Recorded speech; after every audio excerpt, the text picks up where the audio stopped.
বিসমিল্লাহির রহমানির রহিম। প্রিয় সাংবাদিক ভাইরা এবং দেওয়ানগঞ্জবাসী, আসসালামু আলাইকুম। আপনারা নিশ্চয়ই জানেন সরকার দ্বিতীয় যমুনা সেতুর কথা ভাবছে।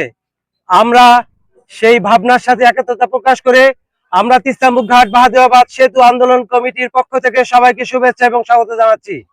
আপনারা নিশ্চয়ই জানেন এর আগে সরকার টানেল কথা ভাবছে। আমরা সেই সময় টানেলের আমাদের প্রয়োজনীয়তা ছিল না, কিন্তু যেহেতু দ্বিতীয় যমুনা সেতুর কথা ভাবছে, সেই সূত্রে ধরে আমরা এই দাবি উত্থাপন করছি।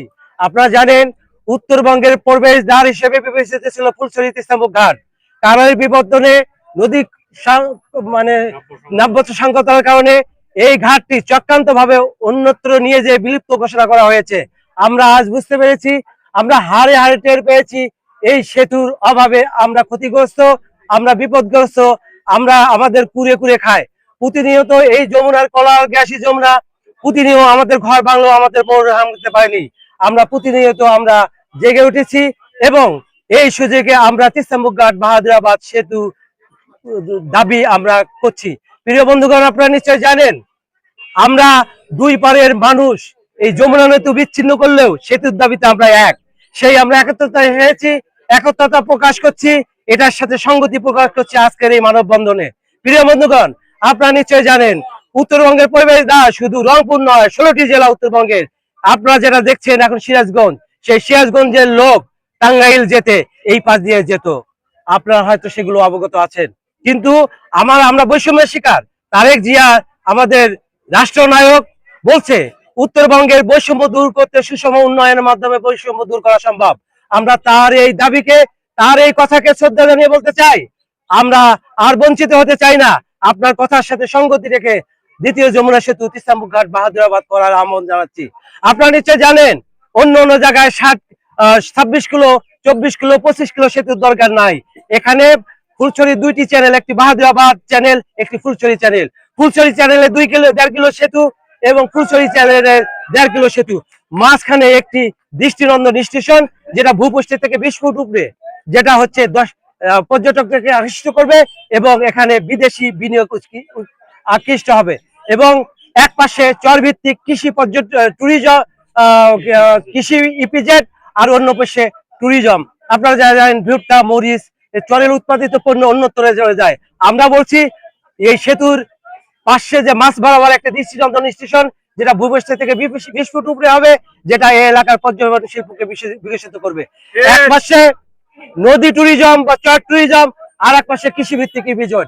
আমরা মাননীয় মিল্লাত এমপি মহোদয় রয়েছেন এবং পর্যটন মন্ত্রী, বেসামরিক বিমান এবং পর্যটন মন্ত্রী, আমরা সেই সুভাবে তার দৃষ্টি আকর্ষণ করতে চাই আগামী এই চলতি সংসদে যাতে এই বিষয়ে উনি একটু বক্তব্য রাখেন, আমরা এই আহ্বান জানাচ্ছি। প্রিয় বন্ধুগণ, আপনারা জানেন 1978 সালে শহীদ প্রেসিডেন্ট জিয়াউর রহমান এই রাস্তা দিয়ে, এই ট্রেন দিয়ে এই ফুলছড়ি ঘাটে গিয়েছেন। তিনি এই নদীতে 2 রাত 2 দিন ছিলেন, 2 রাত 2 দিন ইশাখা নামে একটা জাহাজে। তিনি এখান থেকে যাওয়ার পর এখানকার সম্ভাব্যতা দেখে উনি সেই সময়ের 78 সালের 8 কোটি টাকা বরাদ্দ করেছিলেন এই ক্লোজার করার জন্য। ফুলছড়ির ওই চ্যানেলটি ক্লোজার হয়ে যাচ্ছিল, লাভ দিয়ে আমরা পার হয়ে গেছিলাম, কিন্তু চক্রান্তর কারণে এই ক্লোজারটি বাস্তবায়ন হয়নি। পরবর্তীতে শহীদ প্রেসিডেন্ট জিয়াউর রহমান এই পাশে একটি ব্যারেজ নির্মাণ করার পরিকল্পনা ছিল। তা আমরা বলতেছি প্রিয় বন্ধুগণ, আপনারা নিশ্চয় জানেন সেই শহীদ প্রেসিডেন্ট জিয়াউর রহমান সেই স্বপ্নকে বাস্তবায়ন করার জন্য আমরা তার নামে বাহাদুরাবাদ চ্যানেলে যে 1.5 কিলো সেতুটির কথা প্রস্তাব করছি, সেখানে শহীদ প্রেসিডেন্ট জিয়াউর রহমান সেতুর কথা প্রস্তাব করছি। আর ফুলছড়ি যে চ্যানেলটি রয়েছে সেখানে বেগম খালেদা জিয়া সেতুর কথা প্রস্তাব করছি। আমরা সবাইকে জানিয়ে দিতে চাই আগামী শুক্রবার সম্ভবত মাননীয় মন্ত্রী মহোদয় আসবেন।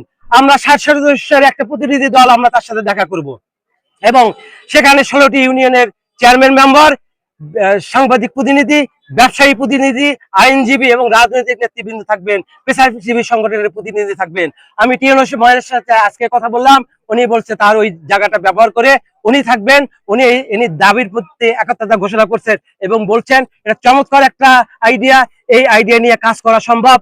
আমরা সেই সূত্র ধরে আপনাদেরকে নিমন্ত্রণ জানাচ্ছি। আজকের এই সংগতির মাধ্যমে, এই একত্রতা প্রকাশের মাধ্যমে একটা প্রতীক, একটা বার্তা আমরা আপনাদের দিয়ে দিলাম।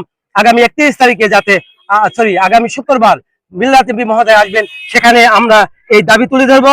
মাননীয় মিল্লাদ এমপি মহোদয়ের কাছে আমরা সবাই মিলে এই এলাকার প্রতিটা ইউনিয়ন, আমি জানি 16টা ইউনিয়ন রয়েছে, 16টা ইউনিয়নের চেয়ারম্যান, প্রেস ক্লাবের সাংবাদিক প্রতিনিধি, বণিক সমিতির প্রতিনিধি এবং পেশাজীবী যেসব সংগঠন রয়েছে, রাজনৈতিক দলের নেতৃবৃন্দ, আমি তাদেরকে আহ্বান জানাবো আগামী শুক্রবারে মিল্লাদ এমপি মহোদয়ের বরাবরে আমরা একটা প্রজেক্টর এবং স্লাইড ইয়ার মাধ্যমে এই বিষয়টা উত্থাপন করতে চাই।